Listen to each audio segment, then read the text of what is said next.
Le 6 août 2024 n'était pas une bonne journée pour Poutine. C'est à ce moment-là qu'un petit groupe d'environ 300 soldats ukrainiens a combattu pour traverser des points de contrôle frontaliers mal gardés pour passer dans l'oblast de Koursk en Russie.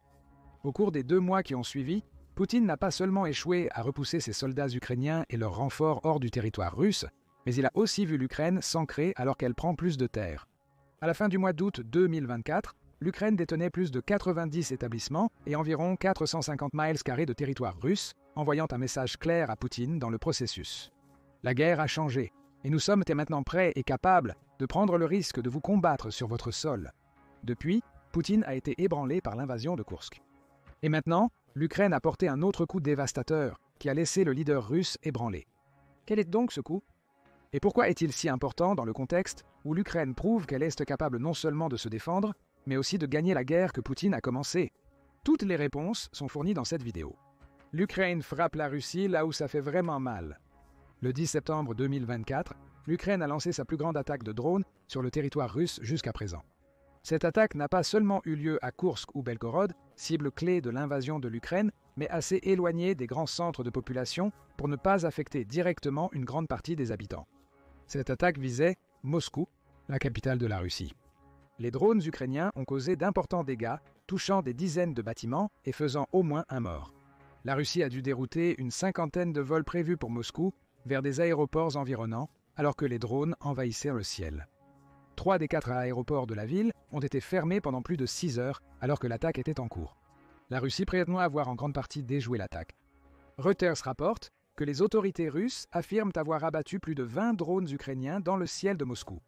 124 autres ont été abattus dans 8 autres régions russes, suggérant que Moscou n'était qu'une des plusieurs cibles ukrainiennes dans cette attaque. Moscou était probablement l'une des nombreuses cibles, mais sans aucun doute la plus importante. Peu après l'attaque, Dmitri Peskov, porte-parole du Kremlin, a essayé de donner une version pro-russe des faits. Il a déclaré que l'attaque contre Moscou montre la vraie nature du leadership ukrainien, accusant Volodymyr Zelensky et ses conseillers militaires d'hypocrisie. Il est impossible d'associer les frappes nocturnes sur les quartiers résidentiels à une action militaire, a affirmé Peskov, tout en appelant à la poursuite de l'opération militaire spéciale de Poutine. La BBC a partagé plus de détails sur l'attaque. Elle a noté que, selon la Russie, la seule victime était une femme de 46 ans décédée lorsque des drones ukrainiens se sont écrasés en kamikaze dans des immeubles à Moscou. Selon Andrei Vorobyov, gouverneur de la ville, les attaques ont nécessité l'évacuation de 43 citoyens vers des centres d'hébergement provisoires.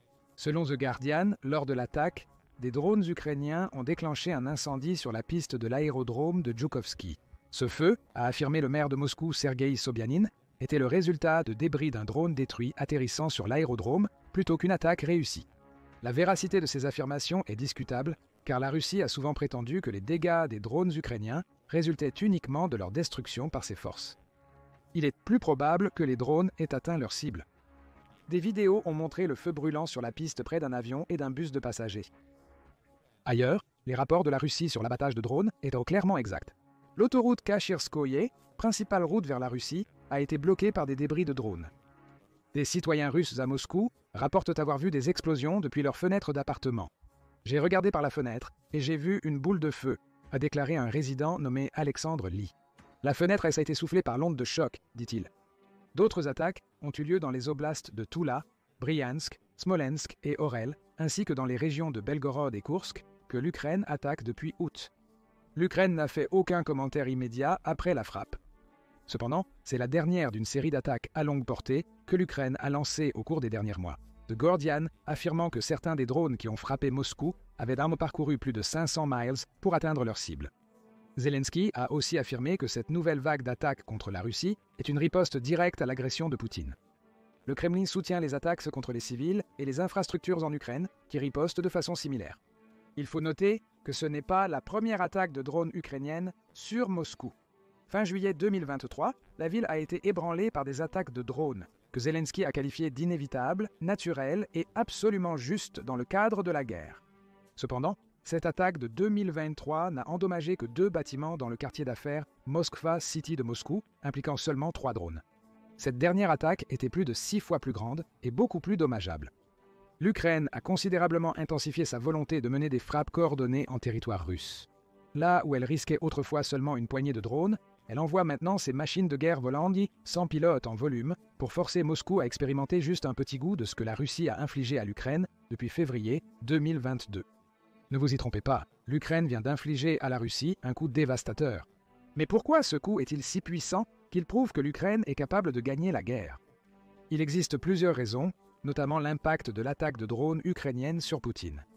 Selon l'ex-officier britannique, le colonel Hamish de Breton-Gordon, l'attaque ukrainienne a choqué non seulement les bâtiments russes, mais aussi Poutine lui-même, a-t-il déclaré à The Sun, une chaîne sur YouTube. Selon de Breton-Gordon, qui a des contacts dans le renseignement, Poutine est ébranlé. Il est vraiment ébranlé, et pourquoi ne le serait-il pas? Les drones ukrainiens ont survolé des immeubles de grande hauteur et plusieurs palais présidentiels à Moscou. Les drones auraient pu frapper n'importe lequel de ces palais avec la possibilité que Poutine y résidait. Seul cela pourrait ébranler Poutine.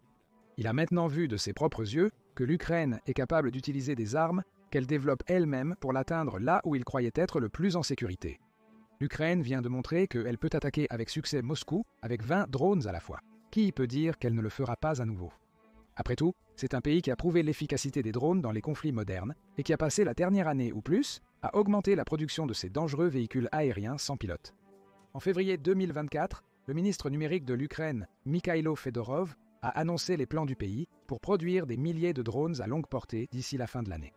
Jusqu'à 10 entreprises ont déjà été contractées pour fabriquer ces drones. La catégorie des drones kamikazes à longue portée, allant de 300 à 1000 km, est en croissance, affirme Fedorov.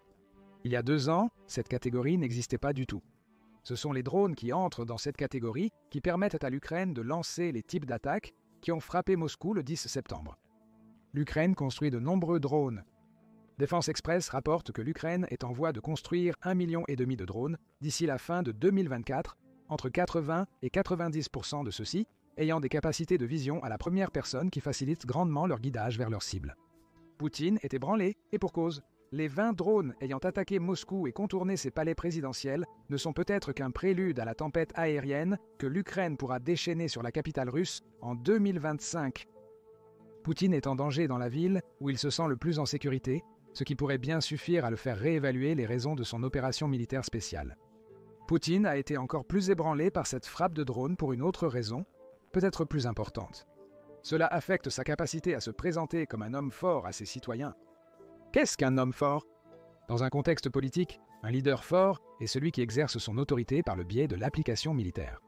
Leur style de leadership est souvent autoritaire, contrôlant étroitement l'information transmise à leur public. En même temps, un leader fort prétendra souvent avoir le soutien populaire du peuple, ignorant délibérément le fait qu'ils ont créé une situation dans laquelle la dissidence est punie. Jusqu'ici, c'est très Poutine. Cette image d'homme fort a joué un grand rôle dans le maintien de Poutine au pouvoir en Russie pendant près d'un quart de siècle. La Russie a un attachement de longue date aux leaders de style homme fort qui remonte à des siècles. La protection est une priorité. Après tout, c'est une nation qui partage ses frontières avec 14 autres pays et qui a une longue histoire d'invasion. Les assauts mongols du XIIIe siècle ont apporté avec eux l'esclavage et la destruction massive des villes. Durant la Seconde Guerre mondiale, l'Allemagne nazie d'Hitler a presque conquis la Russie. Ce n'était qu'une combinaison du climat russe, de l'incompétence militaire d'Hitler, de l'aide des alliés de la Russie et d'une défense courageuse par les soldats du pays qui a permis à la Russie de sortir en tant que vainqueur final. L'histoire de l'invasion rend les Russes enclins à croire que d'autres ont l'intention de leur nuire. Poutine a exploité habilement cette susceptibilité. Son règne présidentiel est marqué par des affirmations que l'OTAN tente de saper l'influence russe mondialement et nationalement. Ces accusations existaient bien avant le début de la guerre en Ukraine et n'ont fait que s'intensifier à chaque menace que Poutine a proférée envers l'OTAN et ses membres pour le soutien qu'ils ont apporté à l'Ukraine. L'insinuation de Poutine a toujours été claire. L'OTAN est une menace pour notre pays.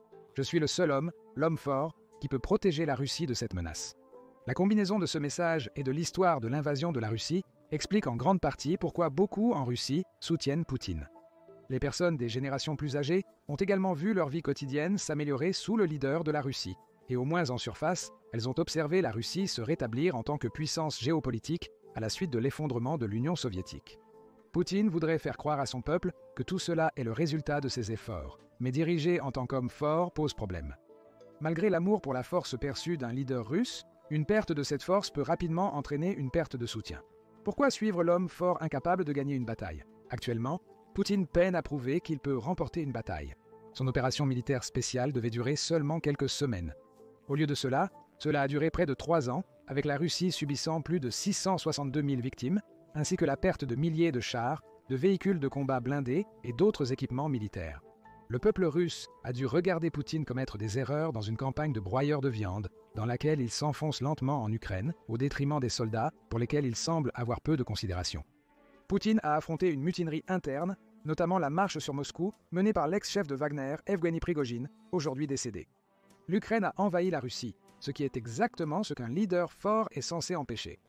L'Ukraine a non seulement envahi, mais occupe toujours plus de 450 miles carrés de Koursk, et ses troupes sont retranchées dans plus de 90 établissements russes. L'invasion de Koursk est la plus grande sur le sol russe depuis la Seconde Guerre mondiale, et non seulement Poutine n'a pas réussi à l'arrêter, mais il n'a pas réussi à repousser l'Ukraine hors du pays qu'il est censé protéger en tant que leader fort. Tous ces incidents ont érodé l'image de leader fort que Poutine a passé plus de 2 décennies à cultiver. Et maintenant, l'Ukraine a attaqué Moscou. L'image de Poutine en tant que leader fort s'est écroulée. Le Kremlin peut prétendre avoir abattu autant de drones qu'il le souhaite, mais la réalité pour Poutine est que l'attaque du 10 septembre a prouvé que l'Ukraine peut frapper plus profondément que les territoires frontaliers qu'elle occupe actuellement. Poutine est en danger. Plus important encore, son peuple est en danger. Ceux qui se trouvent à Moscou sont généralement parmi les plus aisés de la population russe, et avec la frappe de drones du 10 septembre, ils ont vu que la guerre peut arriver à leur porte. Ils ont également vu que Poutine, malgré toutes ses fanfaronnades, ne peut pas les protéger. Parlons un peu du peuple russe. Selon de Bretton Gordon dans The Sun, le contrôle de l'État russe sur les médias rend l'accès à l'information difficile pour la population du pays. Difficile ne signifie pas impossible. Telegram et d'autres médias sociaux diffusent maintenant cela, dit-il à The Sun. La Russie ne peut pas tout garder sous contrôle. Même ses propres stations de télévision en parlent, et personne ne peut nier que ces drones explosifs causent des dégâts à Moscou. Alan Mendoza de la Henry Jackson Society, interviewé par The Sun, approuve les déclarations de Bretton Gordon. La frappe de drone de l'Ukraine a été conçue pour ramener la guerre à l'attention des Russes ordinaires. Mettez cela dans le contexte de la situation de l'homme fort. Les Russes, notamment l'élite et les bien nantis, ont pu adopter une approche de la guerre qui est hors de vue, hors de l'esprit. Ce ne sont pas leurs propres enfants qui sont envoyés au front. Pour la plupart à Moscou, la vie quotidienne n'a pas changé d'un iota depuis février 2022 jusqu'à maintenant.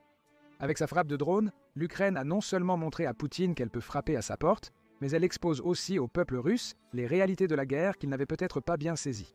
C'est un problème pour Poutine. Même le plus fervent autoritaire a besoin du soutien de son peuple, contraint ou non, pour garder le pouvoir. Selon des sondages mensuels de Levada, les résultats révèlent des données intéressantes sur le soutien interne à la guerre en Russie. Selon ces sondages, 77% prétendent apporter un soutien total aux actions des forces armées russes en Ukraine. En apparence, ce chiffre semble bon. Excellent même, étant donné que la même organisation de sondage a découvert que 68% des Russes soutenaient l'opération militaire spéciale de Poutine en février 2022. Mais creusez un peu plus profondément et vous verrez que le soutien supposément croissant provient d'une combinaison d'une autocratie russe plus stricte et de ce qui ne peut être décrit que comme une inattention à la guerre parmi la population russe. Le même sondage a révélé que seulement 54% des Russes prétendaient suivre attentivement la guerre, comparativement aux 64% en mars 2022. En d'autres termes, moins de Russes prêtaient attention à la guerre en juin 2024. Puis il y a eu Koursk, suivi des incursions à Belgorod. Maintenant, ces Russes qui ne prêtaient pas vraiment attention sont assis bien droits parce que des drones volent sur Moscou et sèment le chaos. Il a été facile pour de nombreux Russes de soutenir aveuglément la guerre de Poutine, car les combats en Ukraine ne les affectent pas. Comment ces personnes vont-elles réagir maintenant que la guerre est à leur porte? Mendoza pense que semer des graines de doute chez le peuple russe est en grande partie la raison de la frappe de l'Ukraine à Moscou. La frappe a attiré l'attention russe, permettant à l'Ukraine de dire que les choses ne se passent pas bien pour vous et M. Poutine, affirme l'analyste. Une guerre qui aurait dû se terminer en 1 ou 2 semaines s'est étirée sur 2 ans et demi et ce n'est pas terminé. Nous attaquons votre capitale, alors qu'en pensez-vous? Pensez-vous maintenant qu'il faut du changement? L'Ukraine pose ces questions par la force, et ce sont finalement les Russes qui vont y répondre. Si un changement se produira est une toute autre question. Néanmoins, l'Ukraine force ces questions à être posées, et cela fait prendre conscience aux Russes ordinaires des réalités de l'opération militaire spéciale de Poutine. Peut-être que ce ne sera pas l'Ukraine qui vaincra Poutine. Le peuple russe, choqué par la guerre à leur porte, pourrait inciter Poutine à cesser d'attaquer l'Ukraine. Mais que se passe-t-il si cela ne se produit pas? Même avec toute la pression que l'Ukraine exerce, Poutine pourrait continuer d'avancer. Le dirigeant russe en a pratiquement dit autant environ 2 semaines après l'invasion de Koursk. Par l'intermédiaire de son aide présidentielle Yuri Ushakov, Poutine a déclaré qu'à ce stade, compte tenu de cette entreprise, ils ne parleront pas. Autrement dit, les pourparlers de paix ne peuvent pas débuter tant que l'Ukraine occupe Koursk, et ils ne débuteront assurément pas lorsqu'elle attaquera Moscou. Vu ces propos, l'Ukraine devra probablement poursuivre le combat au lieu de miser sur l'image déclinante de Poutine en tant qu'homme fort pour gagner à sa place. Les frappes de drones à Moscou, si avérées, indiquent une plus grande prise de risque de l'Ukraine. Pour une grande partie, la guerre en Ukraine a été dans une sorte d'impasse. La Russie a conquis des territoires en Ukraine, mais lentement et au prix de dizaines de milliers de soldats. Les 5 premiers mois ont vu la Russie gagner 339 miles carrés de territoire, du moins le prétendent-ils. L'Institute for the Study of War estime le total du territoire gagné par la Russie en 2024, de janvier à juillet, à 453 miles carrés. Étant donné que l'Ukraine dans son ensemble fait 233 030 miles carrés, un gain de seulement 453 miles carrés en 7 mois est à peine une goutte dans l'océan. Selon Mendoza, cette impasse a pu mener à une certaine complaisance, y compris à l'ouest. L'invasion de Koursk par l'Ukraine et les frappes de drones de Moscou se combinent pour envoyer un rappel très opportun à l'ouest qu'il se bat toujours bec et ongle dans la guerre d'usure de Poutine. Ce que l'Ukraine a fait au cours des 2 derniers mois rappelle à l'ouest que la guerre peut être gagnée, selon Mendoza. Elle a pris un risque avec l'attaque de drones de Moscou. Bien que potentiellement grossier, elle devait prendre ce risque pour apporter du drame à la guerre. De même pour l'invasion de Koursk. Les deux étaient l'Ukraine, disant au monde de faire attention pendant qu'elle prouvait qu'elle pouvait frapper en Russie sans amener Poutine à recourir aux armes nucléaires qu'il a si souvent menacées pendant le conflit. Pourquoi cela importe-t-il ? Chaque frappe sans réponse en Russie est un nouvel exemple pour l'Occident qu'il est possible de retirer en toute sécurité les chaînes qu'il a placées sur l'Ukraine. Malgré le soutien constant de l'OTAN depuis le début de l'opération militaire spéciale de Poutine, des limites ont toujours été présentes. L'Ukraine ne pouvait pas utiliser d'armes occidentales en Russie, même avec certaines autorisations. Elle ne pouvait pas utiliser de missiles à longue portée pour frapper des cibles russes, ni avoir de F-16. En bref, l'Occident craignait qu'un soutien trop important à l'Ukraine ne pousse Poutine à riposter contre l'OTAN. Pendant ce temps, l'Ukraine a poursuivi son combat. Elle a aussi dépassé ses limites. Le pays dispose désormais de F-16 et utilise des armes occidentales pour cibler les forces russes. Elle était même à l'intérieur de la Russie pendant que nous parlons. La seule ligne rouge restante concerne les missiles à longue portée. L'Ukraine utilise ses frappes de drones sur Moscou pour convaincre l'Occident qu'il est sûr de la franchir aussi. La Russie affirme qu'elle ne ripostera pas contre l'Occident. Elle ne parvient même pas à riposter correctement contre l'Ukraine pour les attaques. Mendoza fait valoir son point de vue en s'adressant à The Sun. Il est clair que l'attaque des bases de drones et de missiles de la Russie aidera à soulager la pression non seulement sur les civils ukrainiens, ce qui est important, mais aussi sur un certain nombre d'installations militaires ukrainiennes qui sont attaquées à distance, dit-il. Mendoza affirme que ce sont des cibles légitimes en temps de guerre. Pour le moment, ils sont hors de portée car nous n'autorisons pas l'Ukraine à utiliser ses armes pour les attaquer.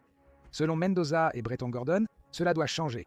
Chaque risque réussi pris par l'Ukraine augmente la perspective qu'elle soit autorisée à utiliser des missiles à longue portée pour frapper des cibles russes. L'autorisation officielle d'utiliser les missiles Storm Shadow du Royaume-Uni et le système de missiles tactiques de l'armée des États-Unis n'est pas encore arrivée, mais elle se rapproche. Le président américain Joe Biden et le premier ministre britannique Keir Starmer se sont récemment rencontrés pour discuter de la question. De nombreux membres de l'OTAN sont favorables à la livraison de missiles longue portée à l'Ukraine. Parmi eux, Jens Stoltenberg, l'ancien secrétaire général de l'OTAN. Le président finlandais Alexander Stubb soutient également cette idée, sans doute parce qu'il croit que son pays est en danger si l'Ukraine perd contre la Russie. L'attaque de l'Ukraine par drone sur Moscou a un but au-delà de semer le doute parmi le peuple de Poutine en égratignant son image de dur à cuire. Elle a aussi semé ses graines en Occident. Le président de la Russie a regardé une fois de plus la capitale de son pays être attaquée sans réagir. Moins de 2 mois auparavant, il a vu Koursk être envahi et n'a également rien fait.